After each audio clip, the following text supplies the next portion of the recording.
Pierre Danon, bonjour. Bonjour. Vous êtes vice-président d'Agrogénération, l'un des 5 principaux producteurs agricoles en Ukraine. Vous allez nous parler de l'émission d'Osran de votre société. Est-ce que vous pouvez au préalable nous dire quelques mots d'Agrogénération?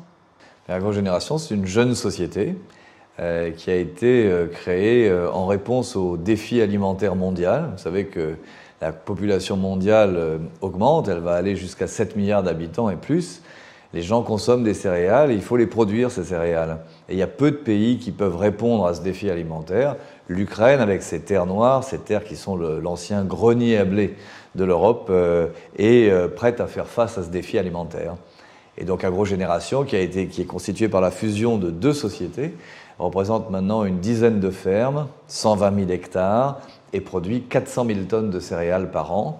Et ça n'est que le début. D'accord. Alors la situation est actuellement très tendue en Ukraine, et pourtant vous venez de publier des estimés de résultats très satisfaisants.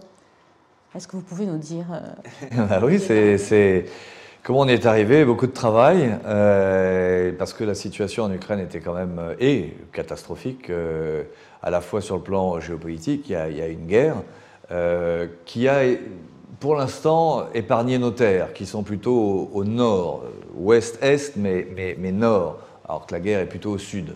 Donc pour l'instant, on a été épargné, mais au-delà de cette guerre, il y a eu une crise économique très forte, avec une dévaluation incroyable de la monnaie, et un assèchement des liquidités bancaires.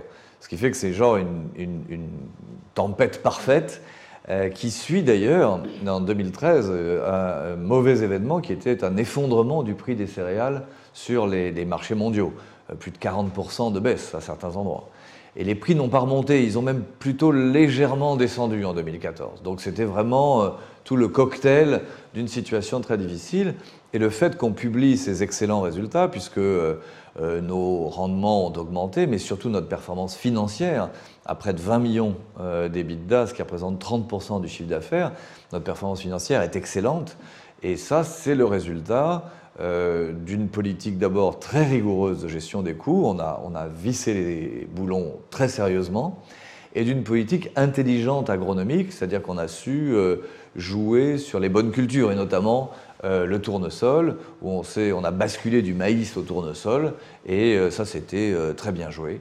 Et ça nous a permis donc d'avoir des marges brutes sur chacune de nos lignes de produits qui sont situées entre 25 et 40%. Donc ça montre la capacité de résistance d'Agrogénération, parce que même avec des prix très bas, on arrive à avoir des marges brutes positives sur toutes les lignes de produits et on génère un EBITDA, une marge EBITDA de 30%. Donc on est, de ce point de vue-là, du point de vue opérationnel, très satisfait et c'est résilient. C'est-à-dire que, à moins qu'il y ait une catastrophe géopolitique, c'est-à-dire que par exemple, nos terres soient envahies ou quelque chose comme ça. Je ne pense pas que ça sera le cas, mais il y a quand même un risque qu'il ne faut pas cacher. À part une situation de ce type, nous pensons que sur les 2 prochaines années, ces résultats vont se poursuivre. Très bien. Vous lancez aujourd'hui une émission d'Osran de 68 millions d'euros au taux de 8%. Quelle est la raison de cette émission ? Eh bien, c'est parce que l'ensemble Agrogénération est trop endetté. Quand on monte une entreprise agricole, dû à la volatilité des résultats dans le monde agricole, il vaut mieux essayer d'éviter d'avoir de la dette. Il vaut mieux financer par capitaux propres le maximum de ce qu'on peut faire.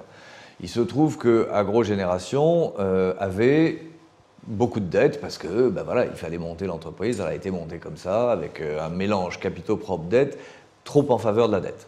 Et donc c'est trop dangereux, surtout dans une situation dans laquelle les liquidités financières sont en question. Elles ne sont pas abondantes en Ukraine, contrairement à ce qui se passe en Europe. Et donc on a pensé qu'il était très important d'assainir notre situation financière. Et comme on avait beaucoup d'obligations, on avait des obligations qui venaient de notre actionnaire principal, Concur, mais on avait aussi des obligations cotées. Et ça représente plus de 55 millions des 68 millions dont vous parlez. On a pensé que les convertir en fonds propres ou en quasi-fonds propres était quelque chose qui allait d'un coup assainir la structure financière, ramener le coefficient de leverage à un niveau tout à fait acceptable, et d'où l'idée de cette opération. Alors en plus, on espère qu'un certain nombre de nouveaux, soit des actionnaires, soit des gens qui viendraient nouveaux sur le support d'agrogénération, on espère lever 10 millions d'euros de fonds supplémentaires, ce qu'on appelle de la new money. Et notre idée, c'est de renforcer encore plus les fonds propres, de réduire encore plus l'endettement de campagne. C'est un endettement qui nous coûte 16% par an.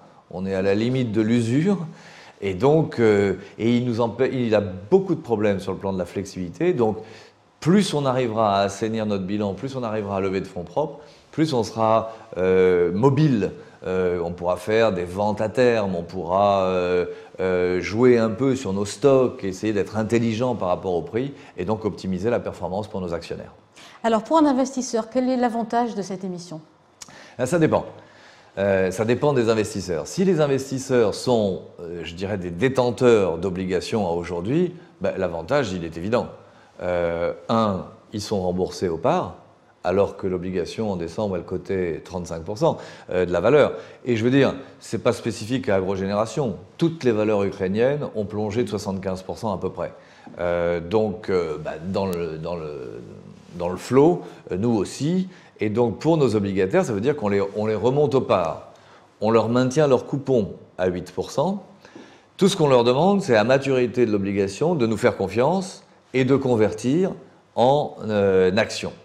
On a mis un prix de conversion qui est fixé à 52 centimes.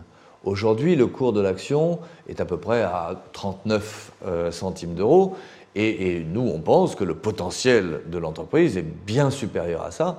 Pour reconstruire une opération telle que agrogénération, réinvestir et bâtir de zéro, il faudrait dépenser 1,5 € par action. Donc, on pense que c'est une bonne chose qu'on offre à nos obligataires et une bonne opportunité. En plus, on leur donne la flexibilité de convertir en actions quand ils le souhaitent. Et on leur donne l'équivalent des coupons restants à courir sous forme d'actions gratuites.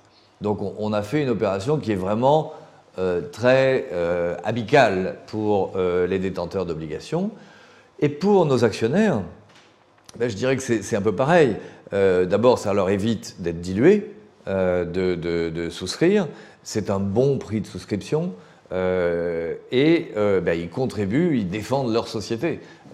Puisque moi je pense qu'une fois que la société sera assainie sur le plan de l'endettement, avec les performances opérationnelles qu'on a, c'est ce qu'on appelle une valeur de retournement. Et donc dans une valeur de retournement, quand on y croit, il faut éviter de se faire diluer parce que c'est dommage. D'accord. Alors cette émission se fait avec DPS, donc droit préférentiel de souscription. Alors qui peut souscrire et comment ? Si vous êtes obligataire, vous allez devoir souscrire. C'est une conversion forcée par le tribunal de commerce. Si vous êtes actionnaire, vous avez des DPS et donc vous pouvez souscrire au moins à hauteur de vos DPS. Et si vous n'êtes pas actionnaire ou si vous êtes un actionnaire qui voulait souscrire plus que vos droits, il suffit d'acheter des DPS sur le marché en s'adressant à votre banque. Et ça, c'est possible jusqu'au 17 mars. D'accord. Pierre Danon, merci. Merci beaucoup.